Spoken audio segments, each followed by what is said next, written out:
అయ్యప్ప పులిపాల కోసం అడవికి వెళుతున్నప్పుడు ఆయన పెంపుడు తండ్రి రాజశేఖర మహారాజు పరమేశ్వరుడు తన పుత్రునికి తోడుగా ఉండే విధంగా ఆయనకు ఒక ముక్కంటి కొబ్బరికాయ దానితో పాటు కొన్ని ఆహార పదార్థాలను ఇచ్చి పంపించాడు. దానిని అయ్యప్ప ఇరుముడులుగా కట్టి తనతో తీసుకువెళ్లాడు. దాని తాత్పర్యమే మనం తీసుకువెళ్లే ఇరుముడులు.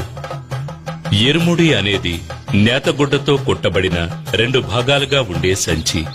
భక్తులు భక్తితో తలపై మోసుకు వెళ్లే ఇరుముడిలోని ముందు భాగంలో పసుపు, కుంకుమ, వడ్లు, అటుకులు, మాళిగ పొరతో అమ్మకు దీపం వెలిగించేందుకు వత్తి, నూనె, తర్వాత ముఖ్యమైన కానుకైన నేతి కొబ్బరికాయ అంటే అయ్యప్పకు అత్యంత ప్రియమైన నైవేద్య పదార్థమైన ముక్కంటి కొబ్బరికాయను తీసుకుని ఒక కంటికి రంధ్రం చేసి అందులో ఉన్న నీటిని తొలగించి